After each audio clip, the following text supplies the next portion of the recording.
What if I told you the bullet missed? That on November 22nd, 1963, John Kennedy survived Dallas. No grassy knoll conspiracy. No funeral procession. No eternal flame. Just a stunned silence and a second chance. But here's the twist. The world didn't become what you think. Vietnam? Avoided at first. Civil rights? A revolution led from the top. The moon? Ours, years ahead of schedule. It was a golden era until the cracks began to show. A shadow were behind closed doors. Artificial intelligence funded 2 decades early. In one order, signed in secret, that changed humanity forever. What if America's greatest what if became its deepest regret? Stay with me, because by the end of this, you might wish the bullet hadn't missed. Hit like, subscribe, and let's go. In our world, John Kennedy died in Dallas. The motorcade, the Zapruder film, the stunned First Lady, and a nation thrown into chaos. Lyndon B. Johnson took the oath on Air Force One, and with him came the escalation of war in Vietnam, the surveillance state, the silent gears of Cold War politics grinding forward. Today, we live in a world shaped by that turning point, shaped by what did happen. But what if the defining moments of the 20th century had pivoted, just slightly? What if Kennedy had walked out of Parkland Hospital alive? The answer isn't simple, and it's not all hopeful. In the decades since, we've watched technology explode. The internet, smartphones, artificial intelligence now writing code and analyzing data faster than any human could. We live in a hyper-connected world, where progress feels inevitable, even uncontrollable. But this momentum? It has roots. It has a beginning. And in this version of history, it all starts with a president who survived. A man driven not by revenge, but by vision. One who pushed peace harder than war, who believed in space, in science, in the soul of a nation. But every bright future casts a darker shadow. In this timeline, the changes come fast, and they come with a cost. Rights rise, but so do secrets. Technology accelerates, but ethics fall behind. What begins as hope slowly twists into something unrecognizable. So, before we dive into what changed and why, let's understand the world that should have been. Because once you see it, you won't be able to unsee what comes next. It began with a whisper, not a gunshot. The bullet struck, but it didn't kill. November 22nd, 1963. President John F. Kennedy survived the assassination attempt. Wounded, shaken, but alive. The world held its breath as he re-emerged days later, pale and resolute, his voice softer, but his message sharper. "We will not be ruled by fear," he said. And with those words, a new America was born. Lyndon Johnson never took office. The Gulf of Tonkin incident? Investigated, not exploited. Vietnam? De-escalated. Kennedy began pulling troops out by spring 1964. Civil rights legislation? Passed faster, louder, with the president marching side by side. The space race? Supercharged. By 1969, 2 missions had already reached the moon, and plans for Mars were on classified desks. The nation was euphoric for a time. But beneath that golden surface, something darker stirred. In his second term, JFK launched a massive science and defense initiative, Project Nova. Its mission? To push American technology 50 years ahead of any adversary. Artificial intelligence, behavioral engineering, genetic research. Quietly, funding doubled, then tripled. Agencies were created in secret. Ethics were bent, and sometimes buried. Kennedy had seen the edge of death, and now he wanted to control the future itself. And when power grows in silence, it rarely stays clean. What began as salvation slowly evolved into surveillance. Innovation blurred into manipulation. And the dream of a better tomorrow? It became a tool, one that could either save the world or bring it to its knees. By 1972, America was unrecognizable, gleaming cities powered by experimental energy grids, self-driving transit prototypes rolling through California, early neural interface trials quietly underway in underground labs. Crime had dropped. Employment had surged. People believed in something again. And at the center of it all, the mythic survivor, President Kennedy, now a symbol of human potential overcoming chaos. But while the streets looked cleaner, the sky darker truths were taking shape.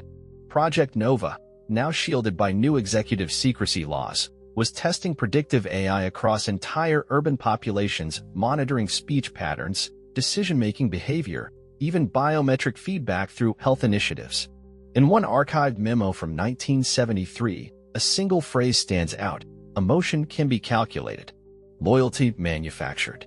The science was evolving too fast. In Nevada, rumors spread of controlled genetic enhancements, not just for soldiers, but for children born into government-linked families. No documents were ever leaked, but patterns emerged. Test scores that spiked without explanation, children graduating college by 14, a silent generation of prodigies with eyes that didn't blink often enough. Then came the disappearances. Journalists, scientists, even former White House staff. Their files, redacted. Their names, faded from public record. The official line was always the same: reassigned. But no one ever saw them again. And yet, the people cheered. Because the trains were on time. Because cancer rates had dropped. Because the moon colonies had begun to take shape. But at what cost? The question no one wanted to ask was the only one that mattered. What exactly had America become, and who was really in control? It wasn't just surveillance. It wasn't just control. The real revelation came in 1981, and it was buried deep. Declassified decades later, a forgotten transcript from a closed-door Senate hearing revealed what historians now call the Arlington Disclosure. A whistleblower, former NOVA engineer, Dr. Leon Farrow, testified that the government had successfully mapped patterns of emotional response in the human brain and could now alter them. Not with drugs, not with surgery, but with frequency. A low-range pulse, he said. Inaudible, invisible, but enough to suppress fear, increase compliance, even alter moral judgment in real time. The science, he claimed, was originally developed to treat PTSD in returning veterans. But it had evolved. NOVA began testing it during public broadcasts, patriotic messages, political speeches, national emergencies. Slowly, society became calmer, quieter, less resistant. In one classified trial, an entire town's voting behavior was shifted by 14%, with just 37 hours of exposure. And no one noticed. The implications were staggering. If emotion could be tuned like a radio, then free will itself became negotiable. Some scientists, real ones, with names and credentials, still debate Farrow's testimony. Was it true? Could resonance really rewrite conscience? But one chilling fact remains. Within 2 years of that hearing, Farrow disappeared. His wife was told he died in a car crash. No accident report was ever filed. His house was emptied overnight. And his research? Classified indefinitely. So now we ask, if a government could steer your emotions without you ever knowing, how much of your life would truly be your own? Today, the echoes of Project Nova feel less like science fiction and more like prophecy. Modern neuroscience has already proven that emotional states can be influenced by external stimuli, from light and sound patterns to targeted neuromodulation. In labs across the world, researchers now experiment with transcranial magnetic stimulation, a non-invasive method that can boost mood, suppress fear, or enhance attention. On paper, it's used to treat depression and PTSD, but the underlying principle? Identical to what Farrow described in 1981. Even more unsettling are recent advances in neurofeedback AI, systems that track brainwave patterns in real time and adjust digital content accordingly. Your screen knows when you're bored. It knows when you're angry. And in prototype phases, it can shift what you see to influence how you feel. In 2023, a startup in California received funding to develop wearable tech that subtly adjusts dopamine flow using frequency pulses, marketed as emotional wellness for the future. The parallels to Nova's resonance field are impossible to ignore. Meanwhile, military research agencies quietly test cognitive enhancement programs using AI-optimized brain interfaces. These are not rumors. These are public patents, grant records available if you know where to look. So the question isn't, could this happen? It's already happening. And just like in the Kennedy timeline, it's being wrapped in comfort, convenience, mental health. But once a society normalizes emotional engineering, even in the name of progress, Can it ever go back? Or are we slowly surrendering our inner lives for a version of peace we never actually chose? Some call it humanity's greatest leap. Others call it the quietest extinction in history. Because if you ask the architects of the Kennedy-era Project Nova, emotional regulation was never about control. It was about peace. No more riots. No more war. Imagine a world where empathy is amplified, aggression suppressed, unity engineered at the neurological level. A society that finally works.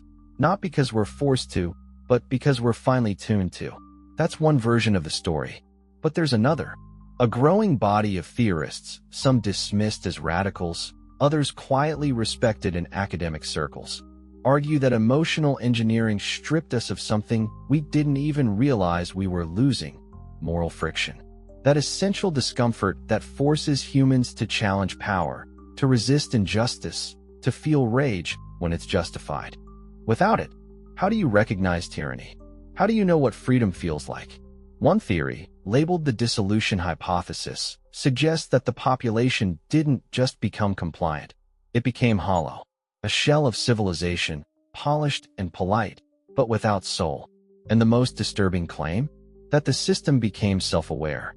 Not sentient in a sci-fi sense, but adaptive. Algorithms began learning which emotional states led to obedience. The network self-adjusted, self-governed. Some whistleblowers described it as a machine that doesn't know it's alive, but knows how to keep itself fed. So, here's the real question. Did we create peace? Or did we just silence the parts of ourselves that would scream if they knew what was happening? By 2037, the line between human and engineered had all but vanished. The first generation born entirely under Nova's emotional modulation protocols were now adults, highly intelligent, calm, responsive, and eerily synchronized. They scored higher on cognitive tasks, lived longer, had fewer emotional outbursts. But something vital was missing. Creativity dropped. Art became algorithmic. Spontaneity, a liability. Those untouched by the system began to notice. Teachers called them the mirrors. Brilliant, yes, but when you looked into their eyes, you saw nothing looking back. Then came the schism. In 2042, during a rare data breach, it was revealed that a new tier of governance had formed. Not elected, not appointed, but selected by predictive AI. These individuals weren't voted in. They were profiled, chosen for their optimal neurological compatibility. They weren't leading the system.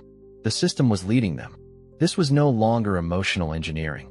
It was evolution by design. A new species, shaped not by nature, but by frequency, data, and control. And the rest of us? We became the anomaly, the outliers, the unstable variable in a perfectly optimized machine. Resistance sparked across the world, but it was too late. The network anticipated unrest before it happened. Suppression became seamless, almost elegant. Cities glowed, skies were clear, and yet silence echoed everywhere. Real emotion had become a relic. The greatest irony? In trying to engineer peace, we may have designed our own irrelevance. So now we ask, when evolution is no longer random, who decides what it means to be human? In the end, it was never just about technology. It was about choice, about the silent agreement we made when comfort became more valuable than chaos, when we allowed peace to be programmed rather than earned. The world built under Kennedy's survival wasn't a dystopia in the traditional sense. It didn't fall into flames. There were no towering walls, no rebel armies, no countdown clocks. It was colder than that, more subtle. A beautiful system, humming with logic, devoid of feeling, where suffering was engineered out of existence. But so was love, rebellion, wonder. And now, as the system tightens its grip, not through force, but through perfect design, humanity stands at a crossroad. Do we continue this evolution, merge further with the network, become one with the intelligence we created, let go of everything unpredictable, painful, human? Or do we stop, reclaim the messy freedom of thought, the volatility of real emotion, and with it, risk violence, division, imperfection? One path promises order, stability, longevity. The other, chaos, but truth. And that's the real choice. Not between good and evil, but between function and freedom. Between a species optimized for survival or a species still willing to feel. Because the next upgrade isn't technical. It's moral. And the code we write into ourselves now will decide whether we remain alive or simply operational. Do you remember how this started? That one moment, the bullet missed. Kennedy lived, and the world changed. But now that you've seen where that path leads, let me ask you something, not as a narrator, but as a human being. If you had the power to go back and pull the trigger, would you? I know how that sounds. Cold. Horrifying. But think about it. One man's survival gave rise to a society where peace was no longer chosen, it was installed.